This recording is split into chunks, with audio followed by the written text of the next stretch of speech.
Hey folks, Chip and Robert just shouting out to you to let you know we appreciate your watching our videos. We get a kick out of your comments, and we just really enjoy having you as a viewer. Encourage you to tell others about us, hit like, subscribe, share, the notification button, all that fun stuff, so we can keep bringing you videos. We are really enjoying the comments we're getting, and we'd like to give a shout out to two other YouTubers who thus far have been very encouraging and helpful. One of them is Rick at Old Camp Ranch, and I encourage you to go check out his channel. Rick's a fun guy, certainly loves to have fun in his videos, and we enjoy watching them. Rick made a comment from our last trailer build video on the solar generator, something to the effect that we're going to need gas generators out at Contentment because the solar generator that we're building will be inadequate to actually build our house. I'm not exactly sure all that he meant by that comment, but I guess my response to Rick is going to be, Rick, I take that as a challenge, friendly, and I accept the challenge, and here's a deal I will make with you on our honor. If for any reason that solar generator that we're building is inadequate to do the job, I mean short of earth moving or something, powering earth movers or something like that, if it's inadequate to power any of the tools we'll need to build that house at Contentment, steak dinner on Robert and I. So that's our promise to you. And then the second channel is the Thomas Schmidt Homestead Project.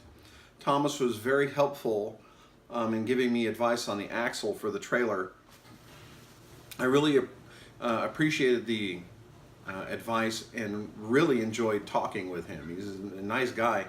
Thomas Schmidt has 6 acres of land in southern New York that's really hilly, and it's cut by a stream where he's developing. He wants to develop the whole thing, but needs to put a bridge over the stream so he can access his property. And he's got some challenges out there, and more power to him. I hope he does well. But please go check out both their channels, the Thomas Schmidt Project and Homestead Project and Old Camp Ranch, because they're fun to watch, good information.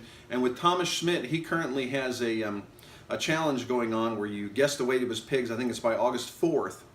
And there's a contest going on, so please check that out.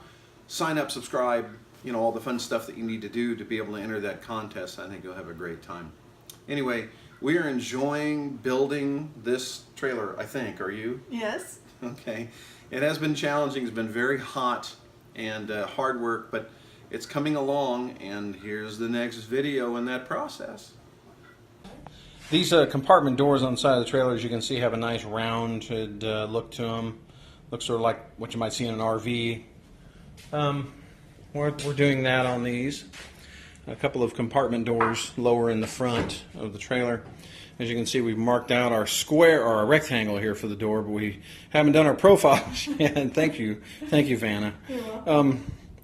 But we'll show you how we do this. It's pretty simple. It's a 2-inch radius. So after we get our corner, we measure 2 inches from here and 2 inches from there. She sets the needle of the protractor in. That protractor. Ta-da. Uh-huh. All right, Vanna, would you please demonstrate? Okay, yes, gladly. Stick it in there tight so it doesn't move. You poke that little sharp little doodad right down in there, and you just make a little arc. Oh, Ta-da! isn't that amazing? It is amazing, except I don't have this corner yet. We'll get there. So we'll come to this corner now. Let's demonstrate again, just for the folks at home. Okay. So make sure you find your X marks the spot, and you just go right. What kind of voodoo magic stuff is that? This handy dandy protractor. Well, folks, as you can see, we've cut the compartment hole out. For the other side, we've cut the vent holes. This side, you'll see the inside buttressing of this panel wall is a little different because this is going to support the panel equipment that you see over here on the wall. This area right here will be where the inverter goes. We've welded a frame to the trailer that this panel will fit right over and bolt to, and then it will also support the inverter. And then over here we're looking at putting the Outback charge controller and the load center panel. That little panel that we've created there, that's designed to go on the trailer with all the receptacles in it and the remote displays for the charge controller and for the inverter, needs a place. And rather than having it in the trailer, we thought it would be more efficient to actually put that panel facing outside so you don't have to climb in the trailer to find out what's going on with the solar charge controller. So what we've determined to do is create another cutout door here where that panel will face that way outward. This door will open and you'll be able to access those receptacles and displays from the outside, just to make it easier to access. Now folks, I mean, I know those of you who watched our videos know that I have a lot of really nice woodworking equipment. I've got a bandsaw, I've got a cabinet saw, and I have a router table. You know, I have all kinds of tools. And some of you are probably wondering, gosh, why didn't you just use that equipment and get the stuff done? Well, yeah, I would like to. But let's face it, not every big power tool is efficient. And in a space this small where I literally had to roll all that equipment outside, I'm not about to go back and forth just so I can use a cabinet saw to cut something, you know, for instance, or to use a bandsaw. It's just not worth the effort. I can do it pretty efficiently in here and fairly quickly, so I hope that explains why I'm not using that equipment. During this construction phase, we're going to sand this panel. This is the front of the trailer. We're going to get all of this nice and smooth. Then we're going to fill all of these holes and all of the imperfections with some Bondo, sand that nicely, and then we're going to put some PVA type glue, type bond down on it. Then we're going to lay some old bedding material down over that, glue that down. Once that's nice and kind of dried, smooth, we're going to put some more glue on it and then sand it.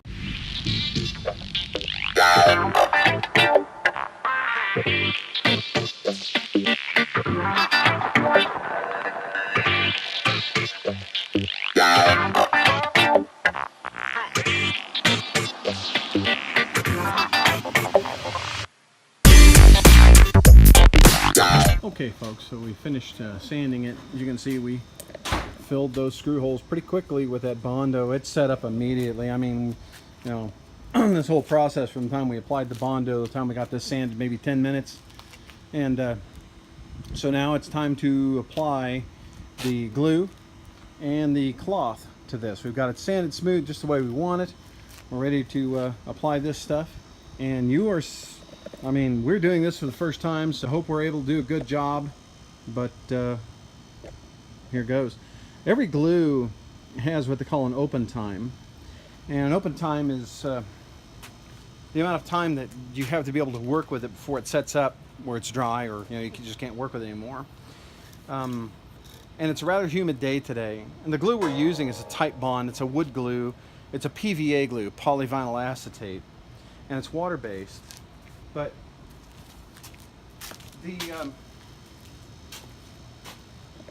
we're using it because PVA is also used in a lot of paints, and it acts the same way as a paint, or it can. A lot of paints can be considered adhesives in a way. So, but what we are going to do is we're going to wet this surface down while we work with it to slow the absorption of the glue and give us a little bit more open time, so that we can play with this sheet and stuff like that, since this is the first time we're doing it. So I think what we'll do is we'll start at one end and we'll just sort of work our way gradually toward the other and see how this goes.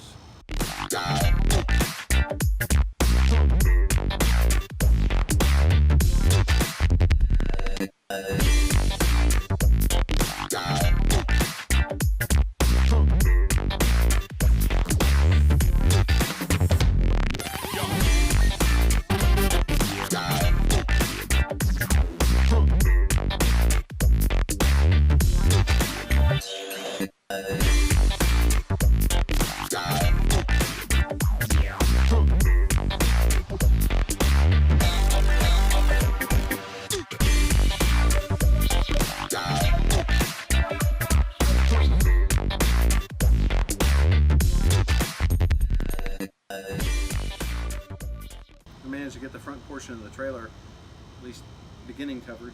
And so it's kind of funny because it looks like there are some wrinkles in this to me, but actually they're just differences of color because of the glue, the way the glue is drying on it differentially, I guess. But we're going to let this sit dry, see what becomes of it, but right now it looks really good.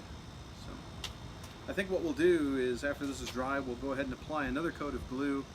That'll act as a second coat of paint and be much cheaper for us. Good morning, folks. Next morning, and we let this panel dry overnight. As you can see, it's on there, it's nice and firm. Feels really tight. The fabric doesn't come up, but we've got to glue down these edges now, so that's what we're going to do.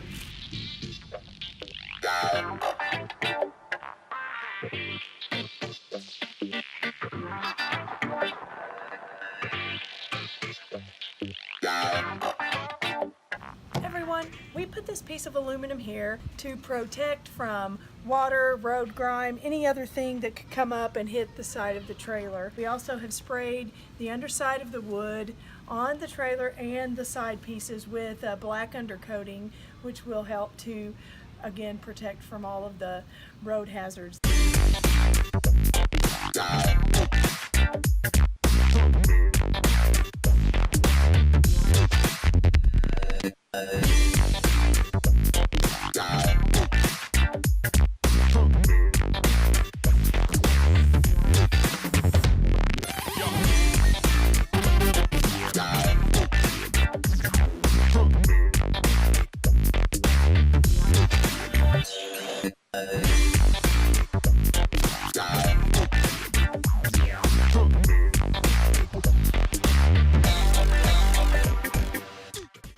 Folks, it's been a long, hot day, and we got quite a few things accomplished. You saw before where we had this thing test fit and it's partially assembled. We took all the pieces back down again, and we canvassed them with this poor man's fiberglass, as we described. Looks like we missed the spot here with the glue, but we can go back with some glue and fix that later. We'll cut out these holes later and do some other things, but reassembling it now, putting it back together, and we'll be good to go pretty soon, I hope. We're going to trim up these doors with the table saw, and then we're going to use a router to kind of make a little lip thing in them so they can fit into the opening to the weather stripping, and we have to cover them with the canvas and glue them, and then we have to drill holes in hinges and get them all ready to go so we can actually put them onto the trailer. We've been working on the trailer forever, it seems, because it's been rainy some days, it's been hot some days. So now we're almost finished, and I'm super excited, and we're about to get to paint. We'll try this first one on a piece of sacrificial wood and make sure everything's right. That'll be all right. And we installed the stops, the door stops around the door and hatch covers. It has to stick out so far to make allowance for this, and that door has to hit this just right. And I don't want wood hitting wood. Yeah. Let's set this thing for 3/4 of an inch just to be safe.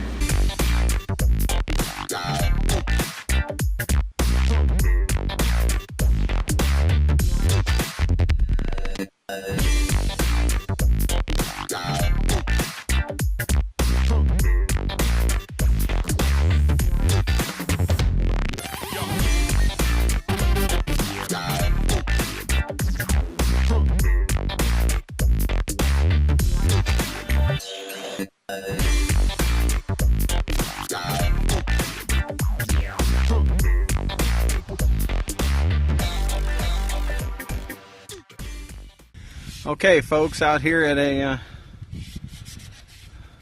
another location where we're actually going to paint the trailer, and I just pulled off this wheel here, and I noticed there's some rubber rubbing up against the aluminum protective guard that I put on this. I'm finally get to the bottom of this, but I'm going to go ahead and screw some screws here in the bottom of the box and see what we can do here, what needs to be done. While we were at it, we pulled these brake drums off and just went ahead and pulled the brake parts out. We are not going to utilize the brakes on this at any time. I'll replace the axle before I'll do anything like that. But it as small as this trailer is and as light, relatively light it's going to be, we don't need the brakes, so I'm not going to let that stuff sit in there and rattle around. And I'll put the brake drum back over to protect the hub, but that's about it. Well, folks, here we go. Been waiting almost 2 weeks to get this done, and we're finally coming to paint. Robbie's sanding the door and the compartment covers. We've got this thing masked, ready to go. Been working underneath it, getting things ready to go. So, as you can imagine, or you maybe guess, this thing's going to be a beautiful contentment green with black. But just to recap what we've done here, we've covered, this is 3/4 inch plywood box, 1/2 inch in the front panel and 1/4 inch in the top. And we have covered this thing with 2 gallons of PVA cement, tight bond glue, and bed sheets, sort of as a poor man's kind of fiberglass.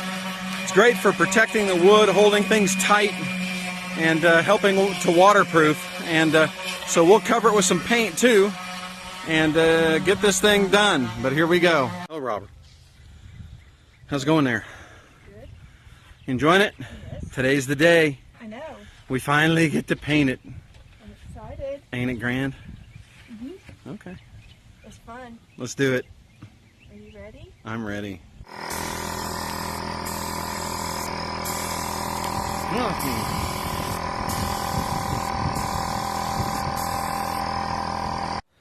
And primer on the doors and compartment covers.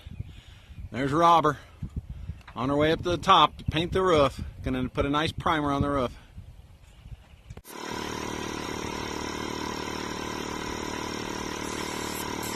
Well, Robert eats a popsicle.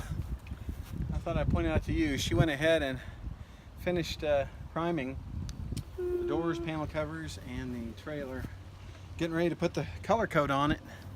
And in reading up on this technique, this poor man's fiberglass, idea with the cloth and glue and stuff like that, they recommend a porch and patio, or a porch and floor paint, because it's supposedly really tough. And they actually recommend this Glidden, which I got for, it's not that expensive, I mean, as paint goes, but that's supposed to provide a nice tough surface. We'll see how it goes.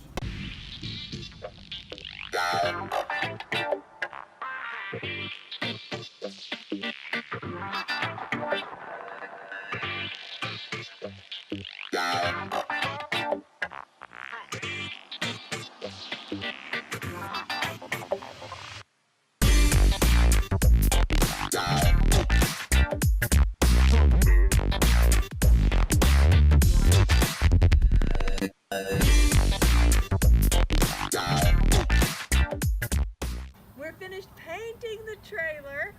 It looks so good. I'm very happy. I'm happy it's over. Here's to a wonderful day of painting and getting this trailer nearly done. Cheers, babe. Here's to us. We earned this. I know. By the way, for those of you who didn't catch the video, and we'll put a link, I don't know, here, there, somewhere. We harvested wild plum a few weeks ago, made this wine from it. So this is our first taste of it. Cheers, cheers.